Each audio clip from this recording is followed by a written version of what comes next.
অমরের মতো মানুষ তামাম দুনিয়া মিলে আর বানাতে পারবেন না। তিনি রাষ্ট্রপ্রধান হওয়ার পরও প্রতিদিন 5টা করে ভালো কাজ করতেন।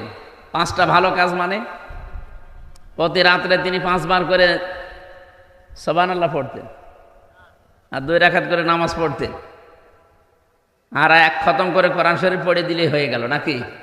আমরা তো ভালো কাজ এইগুলোই মনে করি না, এটা ভালো কাজ শুধু না, ভালো কাজ হযরত ওমর যেটা করতেন প্রতিদিন অন্তত 5টা পরিবারের খবর এলাকার ভেতরে তিনি নিতেন।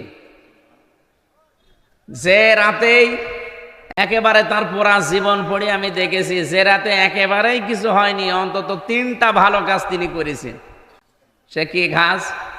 রাতের বেলা যে দেখলেন যে এক বাড়ি থেকে একটা লোক বের হয় আবার প্রবেশ করে, উনি যে হাত চেপে ধরলেন, ডাক দিয়ে বললেন, আল্লাহর বান্দা, বারবার এর বাড়ি থেকে বের হন আবার প্রবেশ করেন, কি আপনি কি? লোকটা বলছে, আমি তো বাড়ির মালিক। মালিক তো বারবার বের হন কেন?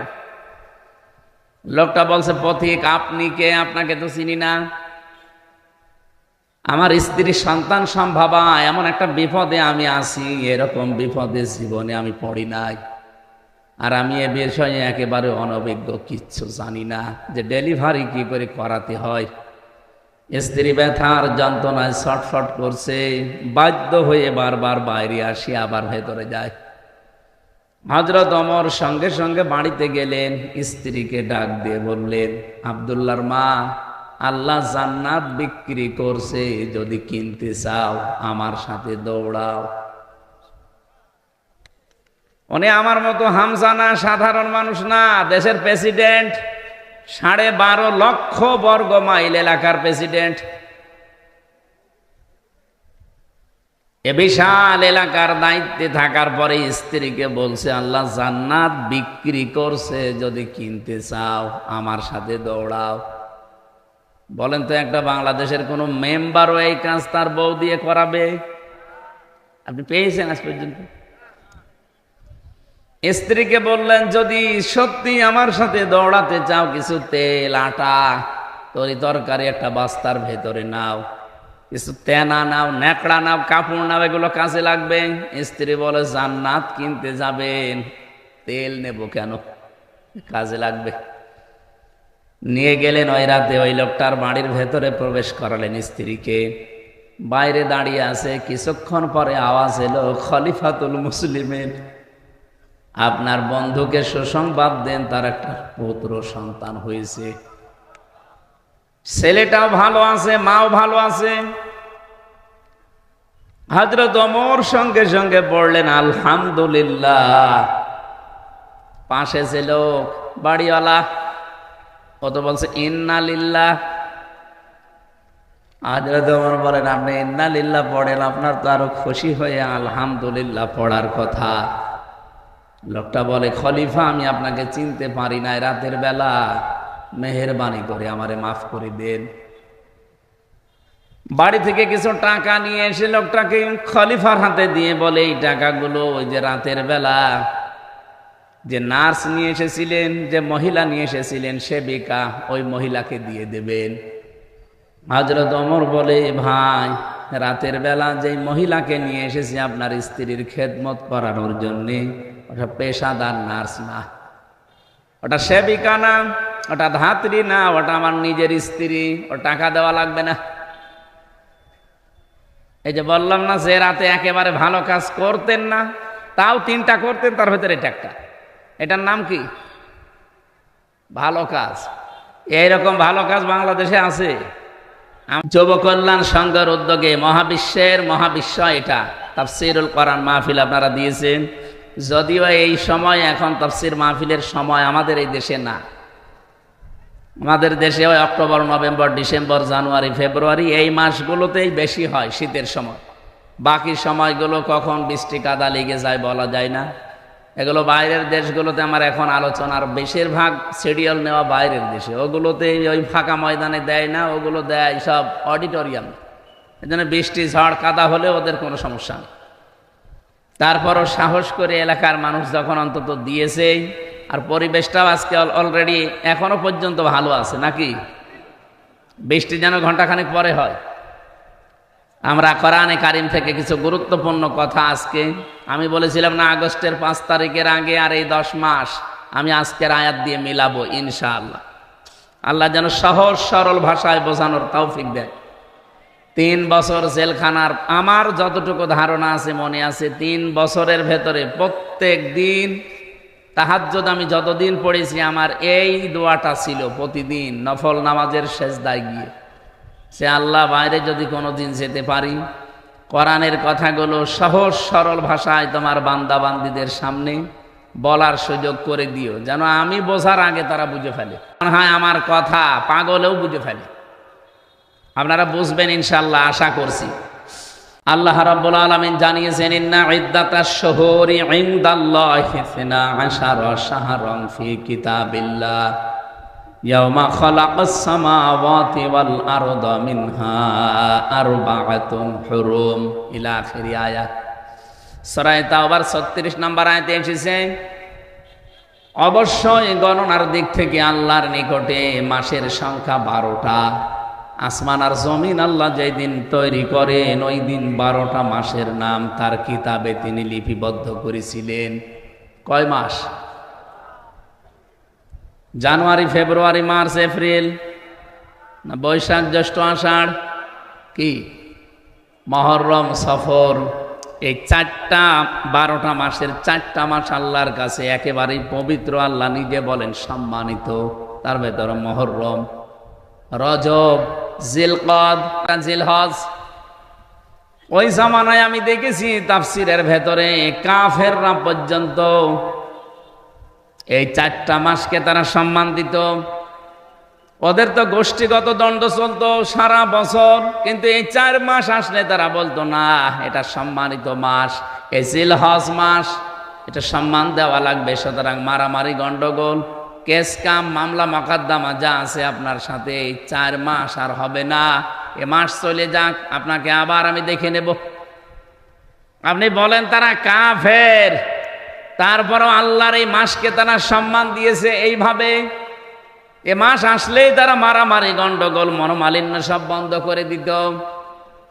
বাংলার মুসলমানেরা বলেন তো আমরা কি এই মাসের সম্মান এইভাবেও দিতে পারছি? কি মারামারি দেশ থেকে বন্ধ হয়ে গেছে? বলেন বলেন। যত রকমের অন্যায় অবৈধ কাজ এবং কি মিথ্যা সাক্ষী দেওয়া, মিথ্যা মামলা দেওয়া, আর একটা নাম বলেই ফেলি, যে চাঁদাবাজি করা, এটা কি এখন বন্ধ হয়ে গেছে? আরে ভাই, জিলহজ মাসে অন্তত তো আপনি একটু বন্ধ করতে পারতেন। কাফেররা এ মাসের সম্মান দিয়ে তারা সব অন্যায় অপরাধ বন্ধ করে দেয়, আর আমরা আজ পর্যন্ত সম্মান দিয়ে এ মাসে অন্যায়গুলো বন্ধ করতে পারি নাই। আপনি কি সম্মান দিচ্ছেন এ মাসকে? যালিকা ওয়া মান ইউআযযিম শাআইরাল্লাহি ফাইন্নাহা মিন তাকওয়াল কুলুব। আল্লাহ বলেন এটা আমার বিধান। মানুষের ভেতরে যাদের আল্লাহর ভয় কাজ করে, যাদের অন্তরে তাকওয়া আছে, তারা আমার নিদর্শনগুলোকে সম্মান দেয়। তাহলে এই জিলহজ মাস, এই নিদর্শন কার? এই মাসের সম্মানে 18 দিনে আপনারা আরম্ভ করবেন। যাদের সাথে মামলা মোকদ্দমা চলছে বলবেন ভাই থাক, এ মাসে বন্ধ, আবার এই মাস চলে গেলে দরকার হয় যদি করা লাগে আবার আরম্ভ করব। পারবেন না বলতে? দেখেন আবার করবে। অনেকের কথাবার্তারা বন্ধ হয়ে আছে। 2 দিন, 5 দিন, 7 দিন, 1 বছর কথা বলে না বিভিন্ন কারণে। আরে ভাই, এটা সম্মানিত মাসকে সম্মান দেওয়া লাগবে। সুতরাং এই মাসে এই সিদ্ধান্তটা নেন যে আমি এখন থেকে আবার কথা আরম্ভ করে দিলাম। যদি ওইরকম পরিবেশ হয় এই মাস চলে গেলে আবার ওর সাথে কথা বন্ধ করে দেব। এই আমলটা আজকে থেকে আরম্ভ করবেন। যারা কথা বন্ধ করে দিয়েছেন দুনিয়ার কোনো কারণে, হ্যাঁ আখেরাতের কোনো কারণ, ওটা আলাদা, কিন্তু দুনিয়ার সাথে রিলেটেড কোনো বিষয় এর কারণে যদি আপনি সম্পর্ক নষ্ট করে কথা বন্ধ করে দেন, মুরগিতে ধান খেয়েছে এই জন্য কথা বলে না, এরকম মানুষ নেই? এরকম কোন বিষয়ে যদি আপনি কথা বন্ধ করে 3 দিনের ভেতরে মারা যান, আপনি বেঈমান হয়ে মরবেন।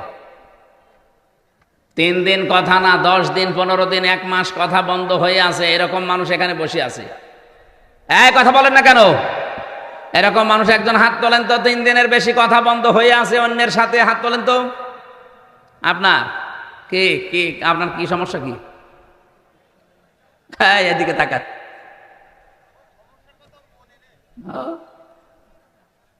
এখানে আসবেন না, ঘন্টাখানিক সময় দেন। এই যে একটা নিষিদ্ধ কাজ, এটা এই কাজটা আমাদের ভেতরে চলছে, অথচ এ মাস পবিত্র মাস চলেও যাচ্ছে। কাফেররা এ মাসকে সম্মান দিয়ে অবৈধ কাজ বন্ধ করে দিত, আর আমরা এ মাসের সম্মান দিয়ে অবৈধ কাজ আরো বেশি করি। নবীজির হাদিস হচ্ছে মানিদ দাআ আন আবি যাররিন রাদিয়াল্লাহু তাআলা আনহু قال قال النبي صلى الله عليه وسلم মানিদ দাআ মা লাইসা লাহু ফালাইসা মিন্না ওয়ালিয়াতাবাওয়া মাকআদাহু মিনান নার, রাহু মুসলিম। বিশ্ব নবী জানিয়েছেন, কোন ব্যক্তি যদি এমন জিনিসের দাবি নিজে করে যে জিনিসের মালিক সে না, আমি আল্লাহর নবী বললাম 2টা ক্ষতি তার জীবনে হবে। 1 নম্বরে ফালাইসা মিন্না, ওই দিন থেকে ও আমার উম্মত আর নেই। 2 নম্বরে বলে ইয়াতাবাওয়া মাকআদাহু মিনান নার, সে যেন জাহান্নামে নিজের একটা স্থান তৈরি করে নিল। ও যশোরবাসী, এ খুলনা বিভাগের 10টা জেলায় থাকলে আমার মনে হয় আমি বাড়ির ভেতরে আছি। বাড়ির লোককে যেভাবে আমি ভালোবাসি, পছন্দ করি, আপনাদের এই 10টা জেলার মানুষও আমার কাছে ওই রকমই। এজন্য বড় ভালোবাসা নিয়ে বলছি, যে জিনিস আপনার না, ওই জিনিস যদি নিজের আয়ত্তে নিয়ে নেন, দাবি করেন, জোর জবরদস্তি করে, দখল করে, চাঁদাবাজি করে নিজের আয়ত্তে নিয়ে নেন, ওটা এখনই ফেরত দেবেন। যদি ওটা ফেরত না দেন, আপনি কিন্তু ফালাইসা মিন্না, নবীর উম্মত আর নেই। আর আপনি যদি নবীর উম্মতি না থাকেন, আপনার জন্য আমি মরে গেলে বিসমিল্লাহি ওয়া আলা মিল্লাতি রাসূলিল্লাহ পড়ে করব কি? যে আল্লাহর নামে রসুলের দলে তুলে দিয়ে গেলাম, আপনি তো রসুলের দলে নেই। এক কথা বলেন না কেন? এই জন্য যারা অন্যের জিনিস নিয়েছেন, আগস্টের 5 তারিখের পরে এগুলারও বেশি আরম্ভ হয়েছে। অনেকে যে যা সেখানে পেয়েছে, বাবা শাহজালাল সব হালাল। এই চরিত্র যারা, তারা এই মাল ফেরত দেওয়া লাগবে। কারা কারা ফেরত দেবেন হাত তোলেন তো। এই এলাকায় মনে হয় এসব শুরু হয়নি। যদি কারো কিছু দখলে রাখেন যেটা আপনার আসলে না, ওটা ফেরত দিয়ে দেবেন। হাদিসের টিকা বলছি, এবার এদিকে তাকান। হাদিসের টিকায় মুহাদ্দিসিন কিরাম লিখেছেন, হ্যাঁ, কোন জিনিস যদি আপনার আয়ত্তে ছিল, আপনার নিজেরই, কিন্তু এটা আপনি হাতছাড়া করে ফেলেছিলেন, হারিয়ে ফেলেছিলেন, বেদখল হয়ে গিয়েছিল, ওটা যদি আপনি আবার ফেরত পান, তাহলে আপনি হাদিসের শাস্তির আওতামুক্ত থাকবেন। কি বুঝলেন? মনে করেন আমার একটা দোকান ছিল, এটা আমারই, 15 বছরে হাত ছাড়া হয়ে গিয়েছিল, দখল হয়ে গিয়েছিল, অন্য জোর করে কেড়ে নিয়েছিল। এখন আমি ওইটা আবার ফেরত পেয়েছি, তাহলে আমার জিনিস আমি ফেরত পেলাম, আমার অসুবিধা নেই। কি কথা বলছেন? তাহলে ফালাইসা মিন্না আমার জন্য না, আমি নবীর উম্মত থাকবো না, না, এটা আমার জন্য না, কারণ আমার জিনিস আমি পেয়েছি।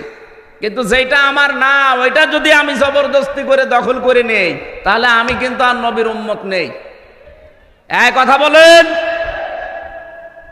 বাংলাদেশে ইসলামী ব্যাংক নিয়ে কিছু মানুষ ফতোয়াবাজি করে, এমনকি অনেকে ফতোয়া দিয়েছে যে ইসলামী ব্যাংকও ছিনতাই হয়ে গেছে। আপনি এরকম ডাহা মিথ্যা কথা বলেন কি করি? ইসলামী ব্যাংকে আপনার বাবার, যাদের ব্যাংক তারা ফেরত পেয়েছে। এক কথা বলেন না কেন? যাদের ব্যাংক তারা ফেরত পেয়েছে, তাদের মাথার ঘাম পায়ে ফেলে বানানো ব্যাংকটা। আপনার কয় টাকা আছে ওখানে? আপনার বাবা টাকা দিয়েছে? যাদের টাকার ব্যাংক তারা ফেরত পেয়েছে, আপনার সমস্যা কি? আরো আমার মনে হয় এই 15.5 বছরে যেভাবে দখল করেছিল, ডবল টাকা দেওয়া দরকার। এই 15.5 বছরে যাদের জীবন থেকে সময়গুলো কেড়ে নিয়েছে, যারা কেড়ে নিয়েছে, যেহেতু রাষ্ট্রের দায়িত্বে থেকে এগুলো কেড়ে নেওয়া হয়েছে, রাষ্ট্রের উচিত তাদের এই সময়গুলো ফেরত দেওয়া। সময় ফেরত না দিতে পারলে তাদের জরিমানা দেওয়া। যেমন এই যে জনাব এটিএম আজহারুল ইসলাম বিনা কারণে 13 বছর জেল খাটলো। এক কথা বলেন, হাইকোর্ট থেকে সুপ্রিম কোর্ট থেকে তাকে বিনা মানে একেবারে নির্দোষ প্রমাণ করেছে যে ওনার কোনো দোষ নেই। এই 13 বছরে ওনার তদন্ত করে দেখলাম যে কোনো দোষ পাওয়া যায়নি। বেকসুর খালাস মানে কি? কথা বলেন না কেন? বেকসুর খালাস মানে ওনার কোনো দোষ আমরা এই 13 বছর অনুসন্ধান করে পেলাম না। এই যে আমার 3 বছর রেখেছিল, আমারও বেকসুর খালাস দিয়েছে। আদালত প্রমাণ করছে যে আমির হামজার কোনো দোষ আমরা পাইনি। 3 বছর আমরা আটক করে রেখেছিলাম যে কোনো দোষ আছে কিনা, না একটা দোষও পেলাম না, এই জন্য বেকসুর খালাস দিলাম। তাহলে আমি 3টা বছর যে লস হয়ে গেল, এই বছরগুলো ঘুরিয়ে দেন। কে কথা বলছেন না কার ভাই? আমার এই বছরগুলো ঘুরিয়ে দেন। আপনি তো প্রমাণ করলেন যে আমার কোনো দোষ নেই, আপনাকে একেবারে খালাস করে দিলেন। তাহলে আমার 3 বছর ফেরত না দিতে পারলে আমার এই 3 বছরে যত ক্ষতি হয়েছে ওই ক্ষতিপূরণ দেওয়া লাগবে। এই জন্যই তো আমরা চাই আজহারুল ইসলামের ক্ষতিপূরণ, কারণ ওনাকে বিনা কারণে আপনি এই 13 বছরে রেখে কিছুই প্রমাণ করতে পারেননি। শেষ পর্যন্ত বললেন উনি বেকসুর খালাস। আমার একটা কথা যদি মিথ্যা হয়, বানানো হয়, অন্য কোনো উদ্দেশ্যে হয় বলেন, আমি আপনাকে এখনই পোড়াটা শেষ করে দেব। যেহেতু রাষ্ট্রে যারা দায়িত্বে ছিল তারা এই অত্যাচারটা করেছে, এই জুলুমটা করেছে, এখন যারা রাষ্ট্রের দায়িত্বে আছে তাদের উচিত হবে ওনার ক্ষতিপূরণ দেওয়া। ক্ষতিপূরণ কি দেবেন? কি, উনি তো স্ত্রী হারিয়েছে জেলখানায় থাকতে, জানাজাও পড়তে পারেনি, এনার স্ত্রীটা ফেরত দেন। এমনকি 13 বছরে উনি জীবন থেকে যা যা হারিয়েছে সবগুলো রাষ্ট্রের উচিত ফেরত দেওয়া। আর যাদের কারণে নষ্ট হয়েছে তাদেরকে উনি যদি মাফ না করে, আল্লাহ তাদের মাফ করবে না, কারণ তারা অপরাধ আল্লাহর কাছে করে না, অপরাধ করেছে আজহার সাহেবের কাছে। কথা বলেন না কেন? আমার 3টা বছর আপনি কেড়ে নিয়েছেন, এখন যদি বলেন আল্লাহ কাবা শরীফ ধরে মাফ চাই, আমারে মাফ করে দেন, আপনাকে মাফ করবে মানে? আপনি কি আল্লাহর কাছে দোষ করেছেন? দোষ করেছেন হামজার কাছে, আগে আমার কাছে মাফ চান। আমি যদি মন থেকে বলি ঠিক আছে যান, যা হয়েছে হয়েছে, মাফ করে দিলাম। সেদিন ওসি সাহেব, যেটা আমার মামলার আয়ু ছিল, মাদারীপুরে বাড়ি, কল দিয়েছিল, বলছে হুজুর মাফ করে দিয়ে। আমি মাফ তো করে দেওয়ার জন্য আমি রাজি আছি, কিন্তু আমার টাকা ফেরত দেন। আপনি যে 3টা বছরে কত টাকা নিয়েছেন আমার বাবার কাছ থেকে, টাকাগুলো আমাকে ফেরত দেন। আর আকিস গ্রুপের কাছে নিয়েছেন 32 লাখ, এই টাকাগুলো ফেরত দেবেন, এরপরে বলবেন মাফ করে দি যান। আমি মাফ করে দিলাম, টাকা ফেরত না দিলে কোনো মাফ নেই। আপনি দোষ করবেন একজনের কাছে আর মাফ চাবেন আর একজনের কাছে, হয়? এই দেশে তো এইটাই চলে, অপরাধ করে একজনের কাছে, মাফ চায় আর একজনের কাছে। এটা পাগলামি ছাড়া আর কিছু না। এই যে কয়েকদিন আগে কামরুল বলে একজনের মন্ত্রী ছিল, মাথা ফেটে গেছে, পড়েছে, পায়খানায় পড়েছে, মাথা ফেটে গেছে। ওনার মন্ত্রিত্ব থাকাকালীন একটা অপরাধ করেছিল, পচা গম। আপনি শোনেননি? পচা গম ধরা পড়েছিল। ওই সময় যদি উনি জনগণের কাছে মাফ চাইতো, বলে না তদন্ত করা লাগবে। কি তদন্ত করবেন? যাদেরকে কমিটিতে রাখবেন সব তো ঘুষখোর, ওদেরকে তো তদন্ত কমিটিতে রেখে ঘুষ ঘাস দিয়ে আবার আল্লাহর ওলি ফ্রেশ হয়ে যাবে। কিন্তু ওই সময় যদি বলতো ঠিক আছে আমার ভুল হয়ে গেছে, যেভাবেই হোক আমি ভুল করে ফেলেছি, আমি মাফ চাই, আমারে মাফ করে দেন, দেশের 18 কোটি মানুষ, আরে 18 কোটি মানুষ যদি মাফ করে দিত, আল্লাহ আপনাকে মাফ করে দিত। কথা বলেন না কেন? তাওবাটা বাংলাদেশে যা ভেজাল, বিশেষ করে ভারত, বাংলাদেশ আর পাকিস্তান, এই 3টা দেশে তাওবা নিয়ে একেবারে পুরাটা চলছে। মানে কি বলবো, আর তাওবা হয় না আমাদের।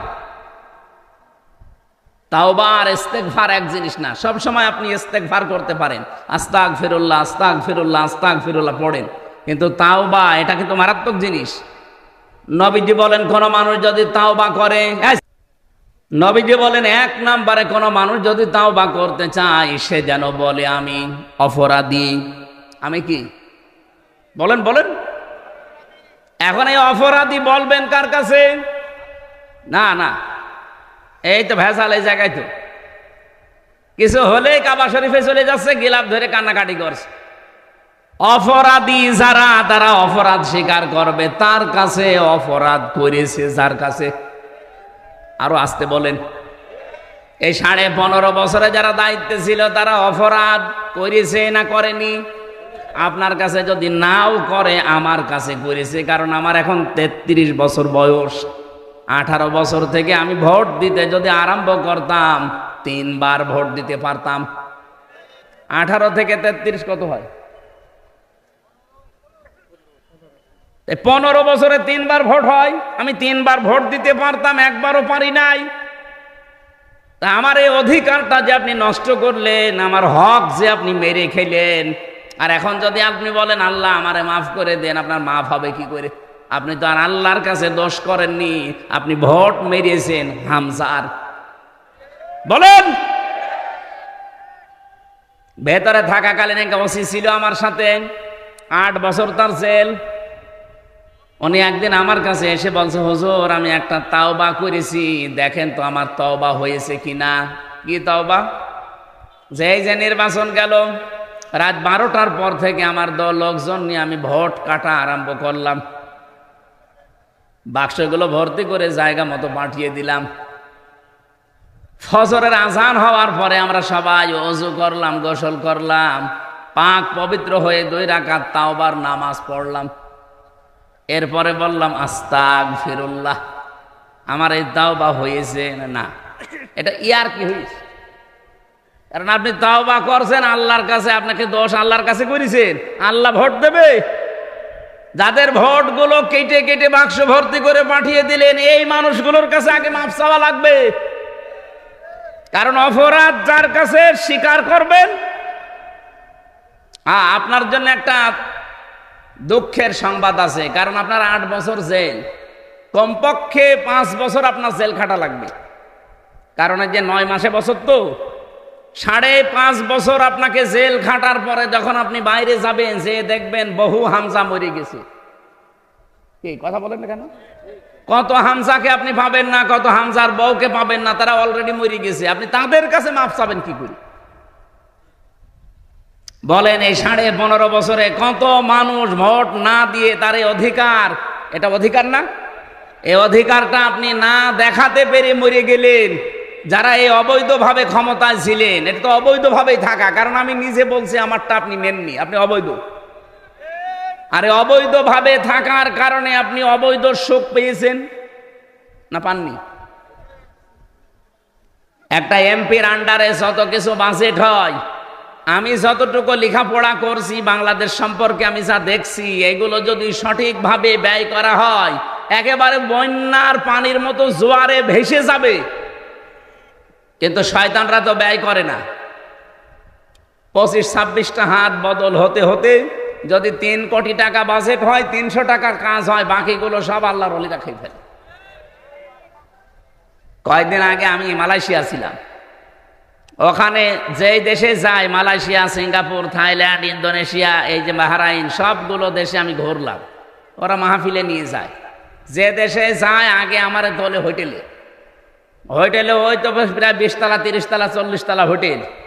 লিফট দিয়ে নিচে নেমে আসি, মেহমান খানা সেখানে ওই যে নিচে বসে আছে, ওখানে যে একটু চা নাস্তা করবো, দেখি আল্লাহর ওলি বসে আছে। কি আপনি এখানে কেন? হুজুর আমি আগেই পালিয়েছি। কবে? 3 তারিখে। আমি জানতাম যে দেশের অবস্থা ভালো না, এই জন্য আগেই পালিয়েছি। পালিয়ে থাকেন কোথায়? এই যে 8 মাস 9 মাস হয়ে গেল, কোথায় থাকেন? এই হোটেলে। আপনি যেন কাউকে বলবেন না। আজ 8-9 মাস আছি খুব কষ্ট করে, বাইরে যেতে পারি না। আপনি বাইরে যেতে পারেন না কেন? আপনার তো 620টা বাড়ি শুনেছি। কত? 620টা বাড়ি তার। একজন মন্ত্রী ছিল, চট্টগ্রামে বাড়ি, থাকতে পারে না। ওই দেশেও তার বাড়ি আছে, সাহেব পাড়া বানিয়েছে, কিন্তু তালা লাগানো। আমাকে যে নিয়ে গিয়েছিল বসে, দেখুন হুজুর সাহেব পাড়া, এটা সব তালা লাগানো, থাকে না, সব হোটেলে থাকে। আমি বললাম যে আপনি যান না কেন বাড়িতে? বলে বাড়ি যেয়ে মার খাবো। বাংলাদেশের 20 লাখ বাঙালি এখানে কাজ করে, যদি আমারে দেখে পিটিয়ে ভর্তা বানিয়ে ফেলবে। বাইরে যাব, খুব কষ্ট করে আসি এখানে। আমারে শেষে বসে হুজুর দোয়া করেন। হট, কিসের দোয়া? আপনার জন্য দোয়া আসবে আমার? আপনি দেশটা ফোকলা করে ফেলেছেন, আর এখন দোয়া চাচ্ছেন আমার কাছে। আপনার জন্য দোয়া আমির হামজা না, আমির হামজার বাপ না, কাবা শরীফের ইমাম করলেও কাজে লাগবে না, কারণ আপনি তো আর আল্লাহর কাছে অপরাধ করেন না, আপনি অপরাধ করেছেন 18 কোটি মানুষের কাছে। এরকম অবৈধভাবে যারা চেয়ারে ছিল, বলেন অবৈধভাবে চেয়ারে বসে থেকেই শেষ না অবৈধ সুখ পেয়েছে? অবৈধ সুখ পাইনি। আমি একটা আয়াত বলছি, দেখেন তো কোনোদিন পড়েছেন কিনা। ফাইন্না মাআল উসরি ইসরা, ইন্না মাআল উসরি ইসরা, পড়েছেন? কোনোদিন চিন্তা করেছেন আয়াত নিয়ে? আল্লাহ পাক বলেন ফাইন্না মাআল উসরি ইসরা। এবার একটু তাকান, উসরনের আগে আল্লাহ আলিফ লাম দিয়েছেন, নির্দিষ্ট করে দিলেন, এটা মারিফা। কিন্তু ইসরার আগে আলিফ লাম দেয়নি, এটা অনির্দিষ্ট নাকেরা। আমি আয়াতটা পড়ার পরে এই যে জেলখানায় যে চিন্তা করলাম, কারণ 3টা বছর ধরে আমরা তালাবদ্ধভাবে এক ঘরের ভেতরে কন্ডেম সেলের ভেতরে রেখেছিল, কোনো কাজ নেই, কাম নেই। কোনো আয়াত পেলেই ভাবতাম যে দেখি এখান থেকে তথ্য বের করা যায় কিনা। চিন্তা করলাম আল্লাহ উসরনের আগে আলিফ লাম দিয়ে নির্দিষ্ট করলেন, পরের শব্দ ইসরার আগে দিলেন না কেন? আবার এর আগে আল্লাহ মা দিয়েছেন, এর আগে আবার ইন্না দিয়েছেন। যারা এখানে আরবি গ্রামার বোঝে ওনাদের জিজ্ঞাসা করেন, ইন্না শব্দটা আল্লাহ গ্যারান্টি দেওয়ার জন্য ব্যবহার করে, মার পরে উসরুন ইসরা। আমি শব্দের দিকে খেয়াল করে মিলিয়ে দেখি, হ্যাঁ এটা তাফসিরে ফি জিলালিল কোরআনের টিকা, এই ব্যাখ্যাটা উনি হালকা দিয়েছেন সাইয়্যিদ কুতুব রহমাতুল্লাহ আলাইহি। উনি বলেন কোন মানুষ যদি পৃথিবীতে এটা ফি জিলালিল কোরআনে পাবেন টিকায়, একটা কষ্ট আপনি যদি দুনিয়াতে সহ্য করতে পারেন, আর ওই কষ্টটা যদি হয় 3টা কারণে, তাহলে একটা কষ্টের জন্য ইসরা যেহেতু মারিফা না, এটা নাকেরা, আল্লাহ কমপক্ষে 10 থেকে 70টা শান্তি, সুখ, কল্যাণ, সহজ বিষয় আপনাকে দুনিয়া আখিরাতে দান করবে। আপনি বুঝেছেন কিনা আমি জানি না। আপনি যদি কষ্ট পেয়ে থাকেন কয় কারণে বলেন বলেন? কষ্ট পেলে আপনি সুখ পাবেন তা না। কষ্ট তো হাতিনাও পেয়েছে, কি পাইনি? যাওয়ার দিন কি কান্না দেখেছেন? স্বামী মরে গেল, মনে হয় মহিলা তো কাঁদতে ঠিক কন্দন করছিল, কষ্ট না পেলে কাঁদলো কেন? তার এই কষ্টের কান্নাটা কিন্তু 3টা কারণের একটা কারণও আমি পাইনি। 1 নম্বরে আপনি যদি কষ্ট পেয়ে থাকেন দুনিয়ায় আল্লাহর জন্যে, কার জন্যে বলেন বলেন?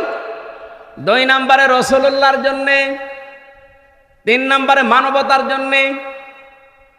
এই বাংলাদেশে এই 54 বছর বাদ দিলাম 15 বছরে আপনি হিসাব করেন, বহু মানুষ আল্লাহর জন্য তারা চাকরি হারিয়েছে, আল্লাহর জন্য তারা চেয়ার থেকে উপরের চেয়ারে উঠতে পারে নাই। ও যদি আল্লাহর পথ রাসূলুল্লাহর পথ বাদ দিয়ে অন্য কোনো পথে চলতো, ও চেয়ারে খালি উঠতেই থাকতো। এরকম বহু মানুষ উঠেছে না ওঠে নাই? বলেন না কেন? যারা এই যে কষ্ট পেলেন এই 3 কারণে, আল্লাহর জন্য, রাসূলুল্লাহর জন্য, মানবতার জন্য, একটা কষ্টের সুখ পাবেন কয়টা? 70টা। বলেন বলেন, আরো জোরে বলেন। সিস্টেমের পরের আয়াতে দেখেন, যেহেতু আল্লাহ রিপিট করেছেন, ইন্না মাআল উসরি ইসরা। মা মানে কিন্তু পরে না, মা মানে কি? সঙ্গে, সাথে।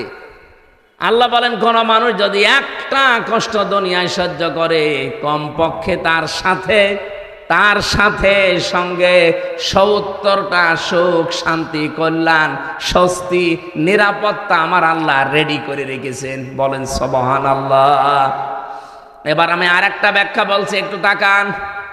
কোন মানুষ যদি দুনিয়াতে একটা সুখ ভোগ করে, আর ওই সুখটা যদি হয় অবৈধ সুখ, একটা সুখের কারণে কমপক্ষে 70টা দুঃখ তাকে ভোগ করা লাগবে। এই 15 বছরে যারা সুখ ভোগ করেছেন, কমপক্ষে মনে করেন 50টা। যারা অবৈধ সুখ ভোগ করেছিলেন এই 15 বছরে, আপনি হিসাব করে বলেন 50টা সুখ আপনি ভোগ করেছেন। সুখ বোঝেন? সুখ বোঝেন না? এই সুখগুলো যারা ভোগ করলেন 50টা, এক একটা সুখে যদি ৭০টা করে অশান্তি আপনি ভোগ করতে, আল্লাহ তো আপনাকে দেবেই, কারণ মা আছে। আপনি হিসাব করে বলেন তো 50টা সুখে দুঃখ হবে কয়টা? ৩,৫০০। কিসের ৩৫০? ৩,৫০০। হ্যাঁ, শূন্যটা কম হয়ে গেছে। ৩,৫০০ দুঃখ, কষ্ট, অশান্তি, অপমান, অপদস্থ হবেন। এরপরে আপনার অন্য কিছু। হাসিনা যে সফল হতে পারে না এই 10 মাসে, এই কারণে ও কিন্তু 28 বার কমপক্ষে তৈরি করেছে ষড়যন্ত্র। এই 10 মাসে একবারও সফল হতে পারেনি, কারণ ও যত অবৈধ সুখ ভোগ করেছে, এক একটা অবৈধ সুখের জন্যে অন্তত 50টাও যদি সুখ পায়, 50টা না 50,000 পেয়েছে, কি মসে থাকতো। মাওলানা মামুনুল হক আর আমির হামজা এই দুইজনের লাল দাগ দিয়েছিল যে এদের যেন জামিন না হয়। বলেন সুবহানাল্লাহ। 3টা বছর মামলাটা 28 বার তুলেছে। সিএমএম কোর্ট, জজ কোর্ট, হাইকোর্ট মিলে 28 বার না। অথচ এই মামলা আগস্টের 5 তারিখের পরে শুধু তুলতে দেরি, মামলা জামিন না পুরা খারিজ করে দিয়েছে। আমি খাস কামরায় গিয়েছিলাম জজের, যে বললাম, মাননীয় জজ সাহেব, আপনি 3 বছর তো আপনার কাছে মামলা ছিল, তখন তো আপনি কিছু বললেন না, আর আজকে বলছেন যে এই মামলায় তো কোনো মাল ম্যাটারেস নেই, কি দিয়ে বিচার করবো, যা খারিজ করে দিলাম। আগে কি মাল ছিল এই 3 বছর? না হুজুর। না হুজুর মানে তখন জামিন দিলে তো আমার 3 বছর জেলে থাকা লাগে না। হুজুর কিছু করার নেই, আমার হাত বাঁধা ছিল। কি ছিল? 1628 জন মানুষ বাংলাদেশে দায়িত্বে আছে, এখনো আছে। শুধু ওই মহিলাটার হাত শুধু খোলা ছিল, তাছাড়া বাকি এই দেশে 1627 জন মানুষের হাত সব বাঁধা ছিল। ও কাওয়া কাকুরও হাত বাঁধা ছিল। ও কাওয়া কাকে কা করতো। ও যদি একটু ডান থেকে বামে যায়, ও কাওয়ার গোষ্ঠীও শেষ করে দিত। যেই কয়জন ছিল আমি তো দেখেছি, সবগুলোর হাত বাঁধা, কেউ কিছু পারবে না, সব আল্লাহর ওলি বলি দেবে। তারপর আমরা চাই আগামীতে এই দেশ যারাই নেবেন, কে নেবেন আমরা জানি না, যারাই নেবেন 1628 জন মানুষ দায়িত্বে থাকবে। কারো হাত যেন এভাবে বাঁধা না থাকে, সবার হাত থাকবে আবু সাইদের মতো খোলা। এটা চান কারা কারা দেখি? লিল্লাহে তাকবীর।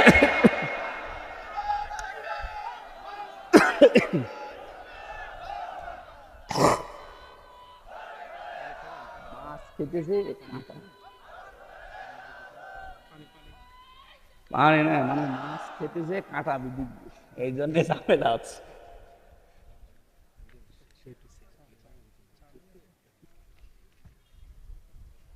এই আর কয় মিনিট সময় দেবেন বলেন তো? আমার এখন মাহফিল কম তো, 2-5 ঘন্টা অসুবিধা, কিন্তু আপনাদেরকে যে উদ্দেশ্যে এরা নিয়ে এসেছে, এই মাহফিলটা আজকে ছিল আমার চৌগাছা বাজারে। ওখানে আল্লাহর ওলিরা কি করেছে আমি জানি না, এই আমার ভাইয়ের সাথে চাকরি করে, ইনি কিভাবে কায়দা করে এখানে নিয়েছে আমি জানিও না। আজকে দুপুরবেলা জানলাম যে মাহফিল আমার এখানে। আমি তো সেই কুষ্টিয়া থেকে আসার সময় মনে করছি যে আমার চৌগাছা মাহফিল। চৌগাছা আসার পাশাপাশি এখানে না, আরো দূরে কোথায়, মনিরামপুর। দেখ হয়ে গেছে যখন, আর এটা একটা উদ্দেশ্য নিয়ে দিয়েছে। আমরা আয়াতে যাচ্ছি, তাফসীর মাহফিল শোনার জন্যই তো এসেছেন নাকি? অন্তত আর কিছুক্ষণ সময় চাচ্ছি আপনাদের কাছে। কিন্তু ওরা বারবার এই যে পেছন দিক থেকে একটু গোতা দিচ্ছে, দেখছেন না? মাওলানা সেলিম জাহাঙ্গীর সাহেব, ওনারা টাকা পয়সা চায়। আর আপনারা যারা এসেছেন, আপনারা তো টাকা দেওয়ার জন্য আসেননি, ওয়াজ শোনার জন্য এসেছিলেন। কি করব বলেন? তাহলে মাছ খেতে চাইনি ছাতাই কারণ, গলার ভেতর কাঁটা বেঁধে যা ঝামেলায় আছে। কে কে করবেন বলেন? টাকা দেবেন নাকি মাহফিল চালাবো? দেবেন? ভেতরে কি ব্যাগ দিয়েছিলেন? ব্যাগ তো দিয়ে দিয়েছে, আবার কি কিভাবে টাকা চাবো? আমি তো টাকা কালেকশন করতে পারি না। তারপর কথা মসজিদ দিলে এই যে ওয়ালের সাথে মসজিদ শুরু হয়েছে, আর কোনো মসজিদ ছিল না। এখানে একটা বাজার আছে, শুনলাম এই বাজারে কোনো মসজিদ ছিল না, মসজিদ বানানোর চেষ্টায় আছেন। কোরআনে কারিম এবং হাদিসের ভাষা আমি যতটুকু বুঝি, মান বানা লিল্লাহি মাসজিদান বানাল্লাহু লাহু বাইতান ফিল জান্নাহ, এইটুকু তাকান। একবারে পুরা 2 তলা 3 তলা মসজিদ করে দেওয়া লাগবে, এইটা হাদিস না। হাদিস হচ্ছে মান বানা লিল্লাহি মাসজিদান, যে ব্যক্তি একটা মসজিদ বানাবে। মসজিদ মানে কি? একটা সেজদার জায়গা, একটা টাইলসের জায়গা, এটাও একটা মসজিদ। সুতরাং একটা টাইলসের জায়গা পরিমাণে এতটুকুর যা খরচ হয়, এরকম যদি 500 টাকা 1000 টাকা খরচ লাগে একটা টাইলস দিতে, এই পরিমাণের জায়গাও যদি কেউ কমপ্লিট করে দেয়, সে একটা মসজিদ বানানোর সওয়াব পাবে। আল্লাহ জান্নাতে তার জন্য ঘর বানাবে। একেবারে পুরাটা 2000 স্কয়ার ফিট বানিয়ে ছাদ করে দেওয়া লাগবে, এটার নাম মসজিদ না, ওটা তো কমপ্লিট। আপনি শুধু একটা টাইলসের জায়গা পরিমাণ একটা মানুষ সেজদা দিতে পারে, এতটুকু জায়গার যে খরচপাতি আছে এতটুকু দিয়ে দিল। জায়গা আছে মসজিদের, ও কলম পর্যন্ত ওঠানো হয়ে গেছে, শুধু একটা সেজদার জায়গা কমপ্লিট করার মতো অর্থ আপনি দিয়ে দেবেন। এখন না পারলেও এসে দিয়ে দেবেন। আপনি একটা নিয়ত করে রাখেন, কারণ এই উদ্দেশ্যে আজকের এই অনুষ্ঠানটা দেওয়া, নয়তো এই অনুষ্ঠানটা এই গরমের ভেতরে দিত না। আপনাদের বারবার বলছে তো, এই জন্য আপনারা একটু চেষ্টা করেন। একটা সেজদার জায়গা বানাতে যা লাগে, 2টা টাইলস হলে একটা সেজদার জায়গা হয়ে যায়। অন্তত এই পরিমাণের যে খরচ আছে, আপনারা একটু নিয়ত করে, হয়তো 500 700 1000 মতো লাগবে, আপনারা দিয়ে দিন। 50-60 জন যদি এইভাবে করেন, দেখেন জায়গাটা কমপ্লিট হয়ে যাবে। কিয়ামত পর্যন্ত এখানে সেজদা চলতেই থাকবে ইনশাআল্লাহ। হযরত ইব্রাহিম আমাদের জাতির পিতা, সূরা মরিয়মের 41 নম্বর আয়াত যেটা আমরা তেলাওয়াত করেছিলাম, আল্লাহ রাব্বুল আলামিন বলেন, ওয়াযকুর ফিল কিতাবি ইব্রাহিম ইন্নাহু কানা সিদ্দীকান নাবিয়্যা। স্মরণ করো আমি ইব্রাহিম নবীর আলোচনা আমার এই কিতাবের ভেতরে আপনাকে আমি করে শোনালাম। নিশ্চয় সে ছিল সিদ্দিক এবং নবী। এই 2টা গুণ আমাদের জাতির পিতা ইব্রাহিম আলাইহিস সালামের আল্লাহ বর্ণনা দিলেন। এবার আসেন, ওনাকে আল্লাহ যে কিতাবের ভেতরে বর্ণনা করে আমাদেরকে শুনিয়েছে ইব্রাহিম নবীর কাহিনী, সেই কিতাবের নাম হচ্ছে কোরআন শরীফ। সেই কিতাবের নাম কি? আরো জোরে বলেন। যে কোরআনে কারিম থেকে আমরা কথা শোনার জন্য অলরেডি বসে আছি। আজকে যে আয়াত পড়েছিলাম সূরা ইব্রাহিমের 6 নম্বর আয়াত, রব্বুল আলামিন জানিয়েছেন, কিতাবুন আনজালনাহু ইলাইকা লিতুখরিজান নাসা মিনাজ যুলুমাতি ইলান নূর। হে নবী, এই কিতাব আমি আপনার প্রতি এই জন্য নাজিল করলাম, এই কিতাব দিয়ে আপনি মানুষদেরকে অন্ধকার থেকে আলোর দিকে নিয়ে আসবেন। তাফসিরে মুফাসসিরিন ইকরাম ব্যাখ্যা করেছেন, এখানে যুলুমাত বহু বচন দিয়ে আল্লাহ বুঝিয়েছেন, দুনিয়ায় যত শিরিক, বেদাত, কুফর এবং মানুষের তৈরি করা আইন কানুন আছে, সব আল্লাহর ভাষায় অন্ধকার। আপনারা জ্ঞানী মানুষ, বিচক্ষণ মানুষ, বুদ্ধিমান মানুষ, একটু বুদ্ধি কাজে লাগান, মাথাটা ঠান্ডা করে কাজে লাগান। দুনিয়ায় যত শিরিক আছে, বেদাত আছে, কুফর আছে, এগুলো আল্লাহর ভাষায় সব অন্ধকার। বিশেষ করে মানুষের তৈরি করা আইন আর কানুন, এগুলো সব অন্ধকার। এখান থেকে চলে যাবেন, এখান থেকে মানুষদেরকে বের করে তিনি আলোর দিকে নিয়ে এসেছিলেন। এখানে আলো বলতে যে বিষয়টা আমরা তাফসিরে পেয়েছি, তার নাম ইসলাম। জোরে বলেন সুবহানাল্লাহ। সুতরাং আমরা এই একই কাজ এখন করছি।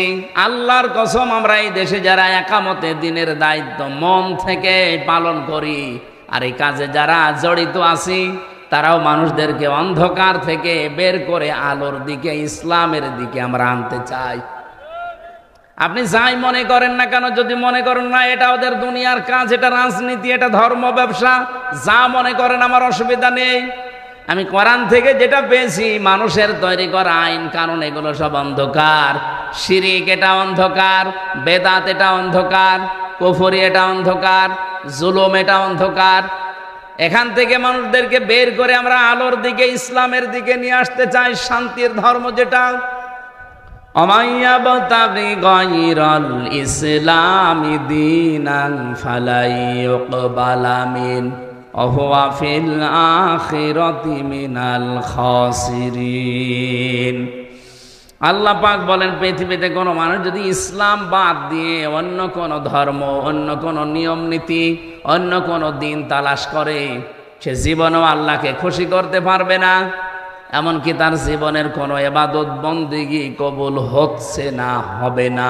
বলেন নাউজুবিল্লাহ।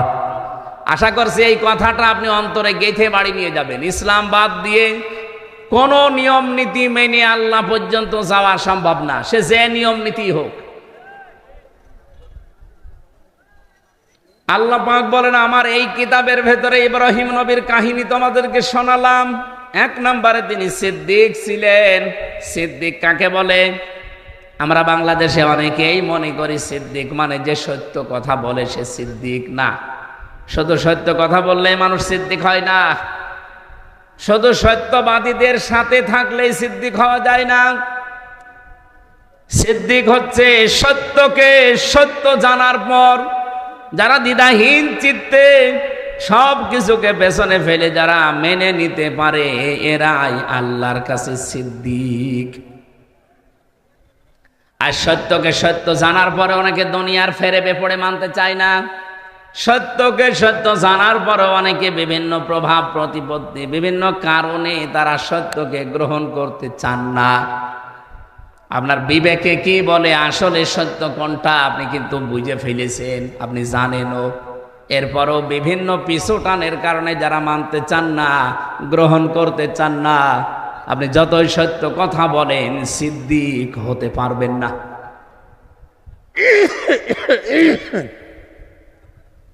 হযরত আবু বকর আমাদের মতোই মানুষ ছিলেন। নবীজির মেরাজের ঘটনাকে যিনি যখন বিশ্বাস করে নিলেন দ্বিধাহীন চিত্তে, প্রশ্ন ছাড়া, বিশ্বনবী ওই দিন বলেছিলেন, আবু বকর, মেরাজের কাহিনী বলতে গিয়ে আল্লাহ নিজে পর্যন্ত আশ্চর্য হয়ে গেছে, আর তুমি কোনো প্রশ্ন ছাড়া এত বড় বিশাল কাহিনী বিশ্বাস করে নিলে। আজকে থেকে তোমারে আমি খালি হাতে ফেরত দিতে পারি না। তোমার নামে আজকে আমি নবী একটা লকব লাগিয়ে দিলাম। তুমি শুধু আবু বকর না, এখন থেকে তুমি আবু বকর সিদ্দিক। বাংলার মুসলমানেরা, বিশেষ করে যশোরবাসী, ভালো করে শুনবেন এটা। শুধু সত্য কথা বলেই কিয়ামতের দিন যে চারটা কাতার আল্লাহ বানাবে, মিনান নাবিয়িনা ওয়াস-সিদ্দিকিনা ওয়াশ-শুহাদাই ওয়াস-সালিহিন, এই চার কাতারের প্রথম কাতারে তো যেতে পারবেন না, নবীরা থাকবে। দুই নম্বরে সিদ্দিকরা, যারা সত্যকে সত্য জানার পরে দুনিয়ার সব পেছনে ফেলে যারা গ্রহণ করে নেয়, এরা কিয়ামতের দিন সিদ্দিক মানে আবু বকরের সাথে উঠবে। আর সেই সুযোগ এখন বাংলাদেশে যাচ্ছে। সত্যকে সত্য আপনি জানেন, বোঝেন, আপনি সত্যি বলেন তো সত্য কোনটা আপনি জেনে ফেলেছেন, বুঝে ফেলেছেন, এরপরও আপনি মানতে চান না কেন? জাতির পিতা ইব্রাহিমকে আল্লাহ এমনি সিদ্দিক দেয়নি, তিনি সত্যকে অনুসন্ধান করেছিলেন। আমাদের মতো মুসলমানের ঘরে তার জন্ম হয়নি, তার জন্ম হয়েছিল মুশরিকের ঘরে। তার বাবা মূর্তি বানাতো, এই জন্য নামই ছিল আজর। তিনি আকাশের তারকা দেখলেন, বললেন এটা আমার রব হবে। চন্দ্র দেখলেন, বললেন রব হবে। সূর্য দেখলেন, বললেন রব হবে। যখন সব ডুবে গেল, বলেন না, যেগুলো জিনিস ডুবে যায়, অস্তমিত হয়ে যায়, যার কোনো অস্তিত্ব নেই, আমি ওটা মানি না। ইন্নী ওয়াজ্জাহাতু ওয়াজহিয়া লিল্লাযী ফাতারাস সামাওয়াতি ওয়াল আরদা হানিফা ওয়া মা আনা মিনাল মুশরিকিন। হে আমার জাতির লোকেরা, আমি সত্য অনুসন্ধান করছিলাম, আজকে পেয়ে গেছি। আমি আমার এই চেহারাকে, আমার এই মুখকে আমি আল্লাহর দিকে একনিষ্ঠভাবে ঘোরালাম। শুধু ঘোরাইনি, হানিফা, একনিষ্ঠভাবে ঘোরালাম। অমানা মিনাল মুশরিকিন, আমি কিন্তু আর মুশরিক না। আমি শিরিক করি নাই, করিও না, আমি মুশরিক না। তিনি সত্য অনুসন্ধান করে, খোঁজ করে পেয়ে গ্রহণ করেছিলেন। আর আমরা তার সন্তান দাবি করি। জাতির পিতা ইব্রাহিমকে যারা বিশ্বাস করি, তাদের চোখে আঙ্গুল দিয়ে সত্য দেখানোর পরও মানতে চায় না। আমার কথার অর্থ আমি মনে হয় আপনি বুঝে ফেলেছেন। এরপরও যদি না বোঝার ভান করে থাকেন, এদিকে আসেন, আসেন, কানের নিচে এমন জোরে দুইটা দেব আপনি সব বুঝে ফেলবেন। এত বাংলায় বলার পরে বলে বুঝি না। ৭৩টা দল কাজ করছে বাংলাদেশে। সত্য দল কোনটা আপনি কিন্তু সব জানেন, সব বোঝেন, এরপরও আপনার পিছু টানের কারণে আপনি মানতে পারেন। আপনি ঠিক না বললেও এটাই ঠিক। আপনি জানেন নাই ৭৩টা দল এই দেশে দিন কায়েম যদি হয়, কারা দিন কায়েম করে টিকিয়ে রাখতে পারবে এই ৭৩টা দলের ভেতরে? আপনি জানেন না? কাদের একেবারে ইউনিয়ন পরিষদ থেকে শুরু করে সংসদ, আন্তর্জাতিক জীবন পর্যন্ত চালানোর সব জায়গায় যোগ্যতা সম্পন্ন লোক কাদের হাতে আছে, কাদের কাছে দিলে দেশটা নিরাপদ থাকবে, বিক্রি হবে না, সব আপনি দেখেছেন, জানেন, আপনি বুঝতেছেন, কিন্তু পেছনের টানের কারণে আপনি মানতে পারেন না। আপনি সত্যকে সত্য জানার পরও মানতে পারেন না। কিয়ামতের দিন আবু বকরের সাথে এই কাতারে উঠতে পারবেন না। ইব্রাহিম নবীকে আল্লাহ প্রথম গুণ দিয়েছেন, তিনি সিদ্দিক ছিলেন। সত্যকে সত্য জানার পর আর বাবা মার দিকে তাকান নাই, গোষ্ঠীর দিকে তাকান নাই, বংশের দিকে তাকান নাই, জাতির দিকে তাকান নাই, বলেছেন হানিফা, সব দিক থেকে মুখ ফেরালাম, আমি একনিষ্ঠভাবে আল্লাহর দিকে ঘুরলাম।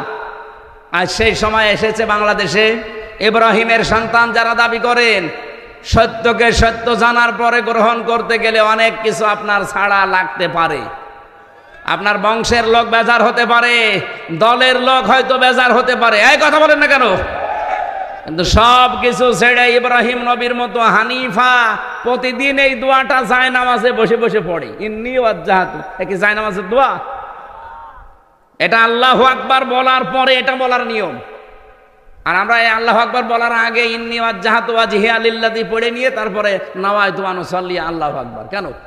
এটার নিয়ম হচ্ছে আল্লাহু আকবার বলবেন, এরপরে আপনি দাঁড়িয়ে বলবেন ইন্নী ওয়াজ্জাহাতু ওয়াজহিয়া লিল্লাযী, আমি সব দিক থেকে মুখ ঘোরালাম, আসমান আর জমিন যিনি উদ্ভাবক, আমি তার দিকে মুখ ঘুরিয়েছি একনিষ্ঠভাবে। আমি জানি আমার এই মুখ ঘোরানোতে অনেকে বেজার হবে, আমার পরিবার হয়তো মানবে না, আমার বংশের লোকরা উল্টাপাল্টা কথা বলবে, এতদিন যেই মতে ছিলাম পথে ছিলাম তারা দেখতে পারবে না, না পারুক। আমার বাবা ইব্রাহিম যেভাবে ঘুরেছে আমিও ঘুরলাম। কিয়ামতের দিন আমি এই সিদ্দিকদের কাতারে উঠতে চাই। উঠতে চান না? এটা কি অত সহজ? যত সহজে বললাম, আমার দ্বারা অত সহজ না, আমার হামজার দ্বারা অত সহজ না, এটা অনেক কঠিন বিষয়। এই জন্য তাওবার যে ব্যাখ্যা করতে আরম্ভ করেছিলাম, খালি আমরা অপরাধ করি একজনের কাছে আর একজনের কাছে স্বীকার করি, হবে না। যেখানে অপরাধ করেছেন, যদি বোর কাছে অপরাধ করেন বোর কাছে স্বীকার করেন, যদি স্বামীর কাছে অপরাধ করেন স্বামীর কাছে স্বীকার করেন। 2 নম্বরে কি? অনশোচনা করা, অনুতপ্ত হওয়া। 3 নম্বরে জীবনে আর এই কাজ আমি করব না এই ভেবে ছেড়ে দিয়ে চলে আসা। এই 3টা যখন মানুষ মানবে এটার নাম তাওবা। আর তাওবা করলে কি হয়? ফাউলাইকা ইউবাদদিলুল্লাহু সাইয়্যাতিহিম হাসানাত। শুধু গোনা মাপ না, পুরা জীবনে যত গোনা ছিল সব আল্লাহ ফাঁকা করে দেয়, ওই ফাঁকা জায়গাটা আল্লাহ নেকি দিয়ে ভরাট করে দেয়। এই তাওবা এমনি এমনি হবে? এখন সেই সুযোগ চলছে, আশা করছে আপনি এই তাওবা করবেন। এতদিন যাই করেছেন, যার কাছে যে অপরাধ করেছেন, যদি সুযোগ থাকে তার কাছে যে স্বীকার করে নেবেন, মাপ চাবেন। 2 নম্বরে মনে মনে অনুশোচনা করবেন, অনুতপ্ত হবেন। 3 নম্বরে জীবনে আর এরকম পথে এই রাস্তায় আমি আর আসবো না, এরকম দৃঢ় সিদ্ধান্ত নিয়ে যারা থাকতে পারে ওদের পেছনের অপরাধ আল্লাহ আর রাখে না, পুরাটা পাল্টিয়ে নেকি দিয়ে ভরাট করে দেয়। যারা এই যে পরকীয়া প্রেমে আছেন, নিজের বউ বাদ দিয়ে অন্যের সাথে লাইন করেন, বা নিজের স্বামী বাদ দিয়ে অন্যের সাথে লাইনই আছেন, এখন তওবা করা লাগবে। এই মুহূর্তে এরকম অবৈধ নাম্বার যাদের আছে, নাম্বারগুলো ডিলিট করে দেন। কারা কারা করবেন হাত তোলেন তো দেখি। এই এলাকায় তো এসব 2 নাম্বার কাজ নেই, আলহামদুলিল্লাহ। যদি কেউ এরকম 2-1 জন থেকে থাকেন, নাম্বার ডিলিট করে দেন আর অনুশোচনা করেন, অনুতপ্ত হবেন, রাতের বেলা একা একা কাঁদবেন। 3 নম্বরে বলবেন জীবনে আর এরকম এই নাপাক রাস্তায় আমি আর যাব না। কারা কারা পারবেন এই সিদ্ধান্ত নিতে হাত তোলেন। চালাক আছে তো। এটা তো গাজী অ্যাডভোকেট এনামুল হকের এলাকা না? উনি তো উকিল মানুষ, খুব চালাক। আপনারাও এরকম চালাক, আপনারা হাত তুলতে রাজি না। বাংলাদেশে যতগুলো মানুষ, আমার মনে হয় যতগুলো মানুষ এই দেশে লেখাপড়া জানা মানুষ যারা এমপিতে দাঁড়িয়েছে সারা বাংলাদেশ মিলে, সে যে দল থেকে, যদি আপনি 100 জনের তালিকা করেন, এই 300 এমপির ভেতরে অ্যাডভোকেট গাজী এনামুল হক তার ভেতরে অন্তত 100 জনের ভেতরে একজন এরকম একটা যোগ্য মানুষ এই জেলায় এবং কি এই থানায় বাড়ি ওনার, এই মনিরামপুরের সন্তান। আল্লাহ রাব্বুল আলামিন সে তাকে যদি ওই জায়গা পর্যন্ত পৌঁছিয়ে দেন আপনাদের মাধ্যমে, যেহেতু আইন বিশেষজ্ঞ, সারা জীবন আইনের ব্যবসা করছে, আইন সংক্রান্ত বিষয়গুলো তার ভালো তো আয়ত্ত আছে, সে কাজ করতে পারবে এবং সে সুযোগ আল্লাহ যেন আপনাদের মাধ্যমে তারে করে দেন, বলেন আমিন।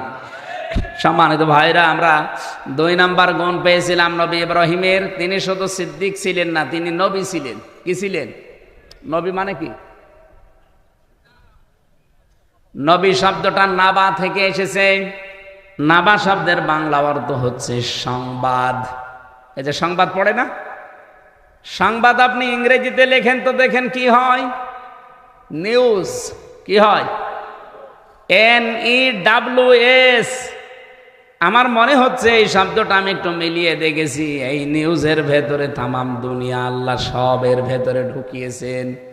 এন দিয়ে আপনি যদি নর্থ ধরেন, ই দিয়ে ধরি ইস্ট ধরেন, ডাব্লু দিয়ে ওয়েস্ট ধরেন, এস দিয়ে সাউথ ধরেন, তাহলে আর কোনো জায়গা বাকি আছে? পূর্ব পশ্চিম উত্তর দক্ষিণ চারিদিকে আমার আল্লাহ যত খবর আছে সব খবর ইব্রাহিম আলাইহিস সালাম এরকম নবী যত আল্লাহ পাঠিয়েছিলেন সবার কাছে আল্লাহ দিয়েছিলেন।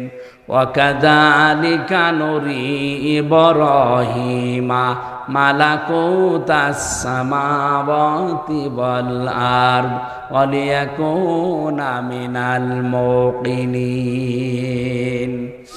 আল্লাহ বলেন, এইভাবে করে আমার ইব্রাহিমকে আমি আসমান আর জমিনের মালাকত মানে রাজত্ব, রাজ্য কিভাবে চালানো লাগে এই সিস্টেমগুলো আমি আল্লাহ তাকে দেখিয়েছিলাম, আর সে দৃঢ় বিশ্বাসীদের অন্তর্ভুক্ত। সুতরাং এমন একজন জাতির পিতা আমরা পেয়েছি। আল্লাহ পাক যত খবর, যত সংবাদ, যত নিউজ সব আল্লাহ তাকে দিয়ে দুনিয়ায় পাঠিয়েছিলেন। এজন্য তার পুরা জীবন আমি পড়ে দেখেছি, 50টা পরীক্ষা আল্লাহ তার পুরা জীবনে নিয়েছেন।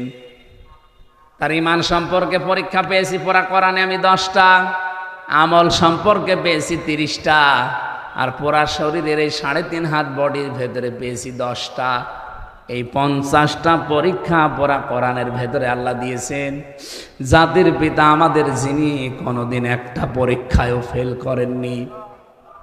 আমাদের উচিত হবে তার সন্তান হিসাবে যত পরীক্ষা সামনে আসবে, এই সিদ্দিকদের কাতারে কিয়ামতের দিন যদি আবু বকর সিদ্দিকের কাতারে দাঁড়াতে হয়, এরকম পরীক্ষা আবু বকরের মতো আমাদের জীবনে আসবে না।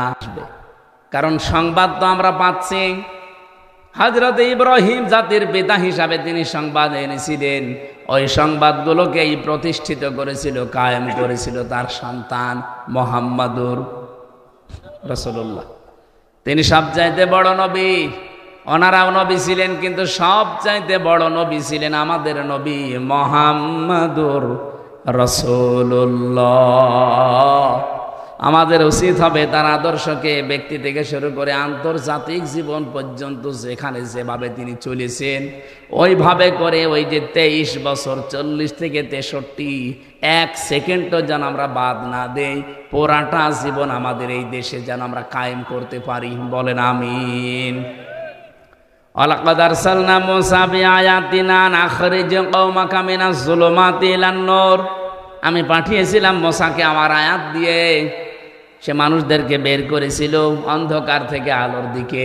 ওয়াযাক্কিরুহুম বিআইয়ামিল্লাহ, আমি আল্লাহর বিভিন্ন দিবস তাকে আমি আল্লাহ স্মরণ করিয়েছি। এই যে দিবস স্মরণ করানো, এটা কি? তাফসীরে ইবনে কাসিরের ভেতরে আছে যত নিয়ামতগুলো আল্লাহ বিভিন্ন দিবসে তাকে দিয়েছিলেন। যেমন ফেরাউনের কবল থেকে আল্লাহ তাকে মুক্তি দিয়েছিলেন, ফেরাউনের দাসত্ব থেকে মুক্তি দিয়েছিলেন বনি ইসরাইলকে। 2 নম্বরে বিশাল সমুদ্রকে প্রাচীর বানিয়ে তাকে পার করেছিলেন। মান্না সালওয়া 40 বছর পর্যন্ত জান্নাতের খাবার খাওয়িয়েছিলেন। এরকম তার জীবনে পুরা 9টা বড় বড় নিয়ামত দিয়ে আমার আল্লাহ তাকে ভরপুর করে দিয়েছিলেন। আমার মাঝে মাঝে মনে হয় আগস্টের 5 তারিখের আগ পর্যন্ত আমরা যা ছিলাম, যত নিয়ামত আল্লাহ 10 মাসে আমাদেরকে দিয়েছে, বনি ইসরায়েলদের মতো আমাদেরও আল্লাহর শুকরিয়া আদায় করা দরকার। ওরা করে নাই, ওরা ধ্বংস হয়ে গেছে। এখনো পর্যন্ত ওরা ধ্বংসের তালিকায় আছে। এই যে ইহুদি যারা মুসা নবীর উম্মত বলে যাদের দাবি করেন, এরা ধ্বংস হবে হয় আজ আর কাল। কারণ অভিশপ্ত এরা আল্লাহ নিজে তাদের ওপরে লানত করে বরদোয়া দিয়েছে। বলেন নাউজুবিল্লাহ। আমাদের উচিত সত্যকে সত্য জানার পরে যারা আজ মেনে নিতে রাজি না, শুধু গা গু করেন, মোড়া মারেন, এদিক ওদিকে চলে যান, প্রতিদিন আপনি নিজে নিজের ওপরে বরদোয়া দিচ্ছেন 17 বার। কয়বার? কোনটা? গায়রিল মাগদুবি আলাইহিম ওয়ালাদ-দাল্লিন, এটা বরদোয়া।